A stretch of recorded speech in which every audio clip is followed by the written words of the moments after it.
Hello student. तो आज chapter 2 यानी विद्युत धारा, जिसका नाम है इंग्लिश में इलेक्ट्रिसिटी करेंट। तो आज हम एक नया चैप्टर स्टार्ट करेंगे जिसका नाम है विद्युत धारा, जिसको इंग्लिश में बोलते हैं इलेक्ट्रिसिटी करेंट। तो इसके पिछले वाले चैप्टर यानी स्थिर वैद्युतिकी, जिसको इंग्लिश में बोलते हैं इलेक्ट्रोस्टैटिक, उसमें देखिए कुछ टॉपिक रह गया है, यानी 2-3 को टॉपिक छूट गया है। तो उसको हम सोच रहे हैं कि अगर 1 जुलाई को लॉकडाउन हटेगा तो सोच रहे हैं कि उसको संडे को टाइम दिया जाएगा, उसको संडे को हम कंप्लीट करवा देंगे। देखिए अगर 1 जुलाई को खुलेगा तो संडे को टाइम दिया जाएगा। तो आज हम एक नया चैप्टर स्टार्ट करेंगे जिसका नाम है विद्युत धारा।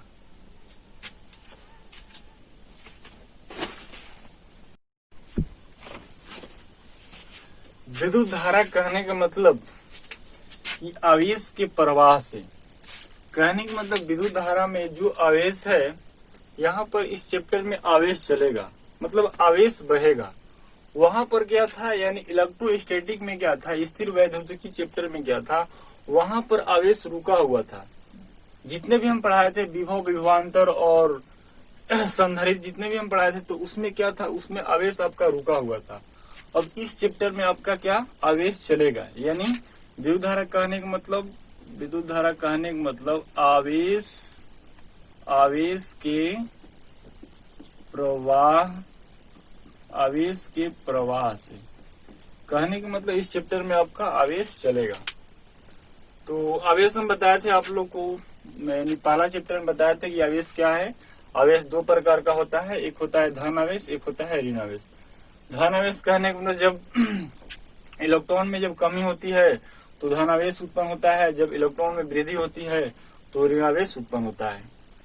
तो हम आवेश बताएं आप लोग को क्या है। तो विद्युत धारा कहने का मतलब आवेश के प्रवाह से होता है। इस चैप्टर में जो आवेश है, और इस चैप्टर में आवेश बहेगा यानी चलेगा। तो सबसे पहले हम जानेंगे कि विद्युत धारा क्या है। तो विद्युत धारा का हम यहाँ पर डिफिनेशन लिख दे रहे हैं, इसको आप लोग नोट कर लीजिए। विद्युत धारा, तो विद्युत धारा का हम डिफिनेशन लिख दे रहे हैं। किसी चालक के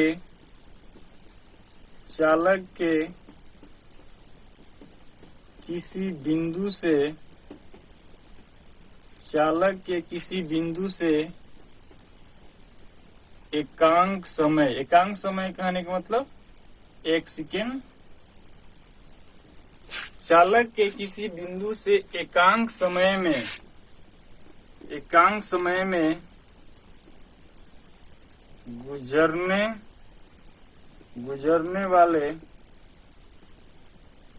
गुजरने वाले आवेश को, चालक के किसी बिंदु से एकांक समय में गुजरने वाले आवेश को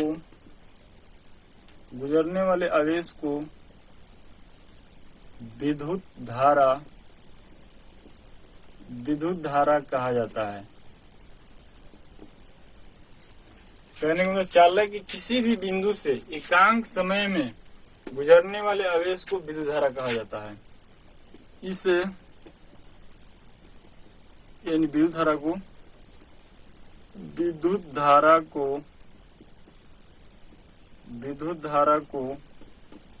कैपिटल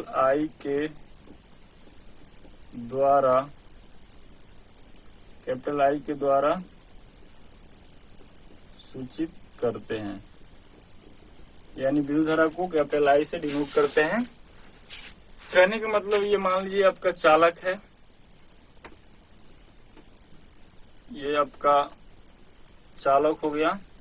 तो मान लें कोई एक चालक के किसी पॉइंट से, यानी बिंदु से 1 सेकेंड में, कहने का मतलब ये आपका चालक है और ये बिंदु है।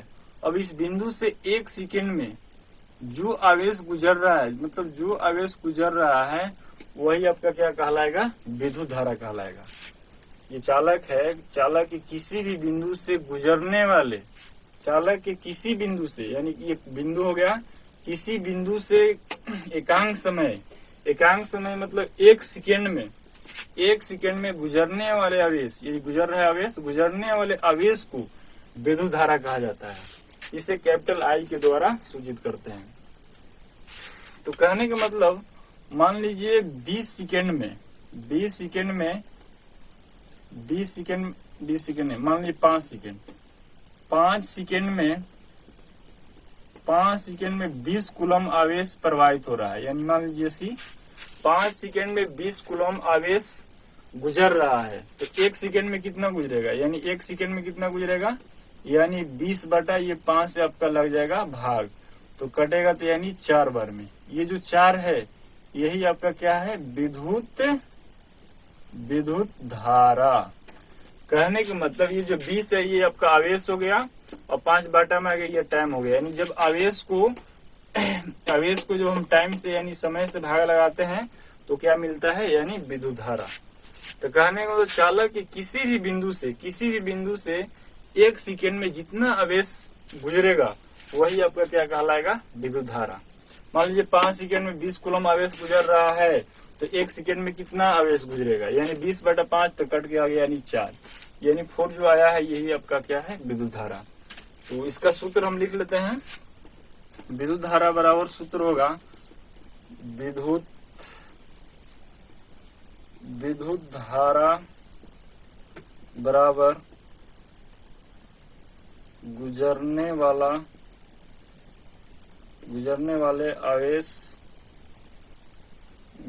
वाले आवेश बाटा में आपका हो जाएगा समय। कहने में तो विद्युत धारा को आई से डिनोट करते हैं, तो लिखेंगे यहाँ पर आई गुजरने वाला आवेश। अब आवेश को क्यू से डिनोट करते हैं, तो हम यहाँ पर डेल्टा क्यू भी लिख सकते हैं, डेल्टा क्यू, और समय है तो यहाँ पर डेल्टा टी लिख लीजिए।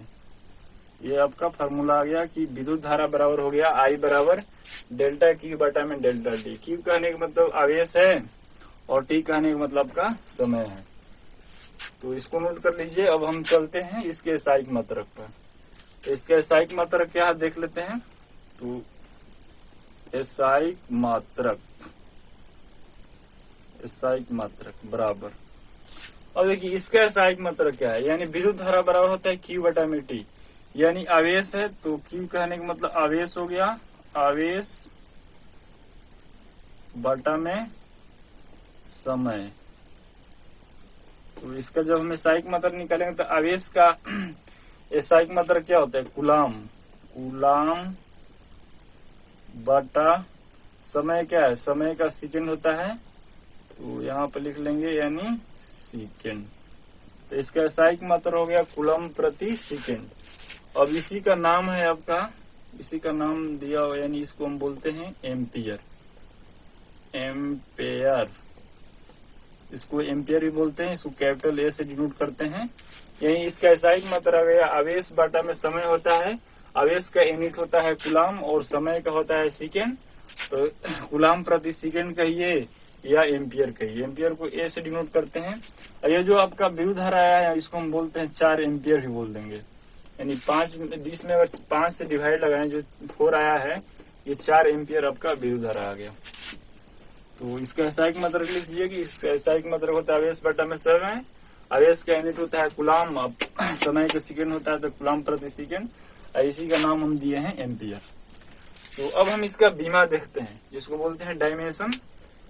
तो यहाँ तक आप लोग नोट कर लीजिए, हम इसका बीमा निकाल रहे हैं ऊपर।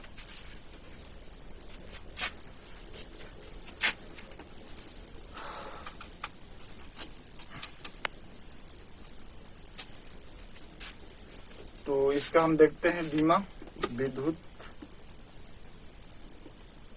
विद्युत धारा का बीमा। अब इसका हम डायमेंशनल देखते हैं। और यहाँ पर देखें ये आवेश बटा में समय होता है, तो पहले लिख लेते हैं आवेश, ये आई बराबर आपका होता है क्यू बटा में सेकेंड। तो अब देखिए हम बताए थे आवेश का डायमेंशन होता है AT और सेकेंड का होता है T। तो क्यू की जगह पर हम AT रखेंगे, AT और बाटा में यानी T। अब देखिए यहाँ पर T कैंसिल हो जाएगा तो बचेगा यानी A। अब A है तो इसमें एम्पियर में क्या होता है, विद्युत धारा में क्या होता है, इसमें A है तो A मतलब एम्पियर हो गया। और इसमें मास यानी द्रव्यमान नहीं है और नहीं लेंथ है, नहीं लंबाई है, तो इसको हम ये भी लिख सकते हैं कि A इंटू M0 और L0। इसका ये मतलब हुआ कि इसमें मास नहीं है यानी द्रव्यमान है, तो M0 भी लिख सकते हैं, लेंथ भी नहीं है तो L0, तो इसका डायमेंशन आ गया A इंटू M0 L0। तो ये आपका बीमा हो गया, यानी विद्युत धारा का बीमा आ गया A इंटू M0 L0, इसको इधर भी लिख सकते हैं, तो ये आपका डायमेंशनल हो गया। अब एक क्वेश्चन आता है कि 1 एम्पियर को परिभाषित करें, तो 1 एम्पियर को परिभाषित कैसे कीजिएगा, तो उसको हम लिख लेते हैं 1 एम्पियर। और क्वेश्चन आ गया कि 1 एम्पियर को परिभाषित करें तो इसका डिफिनेशन क्या होगा, तो कहने का मतलब I बराबर होता है Q बटा में T, और मान लीजिए आवेश रहेगा 1 कूलम और 1 सेकेंड रहेगा 1 सेकेंड, तो आपका 1 एम्पियर आएगा। तो इसको हम डिफिनेशन में इसको नीचे लिख दे रहे हैं, इसको नोट कर लीजिएगा।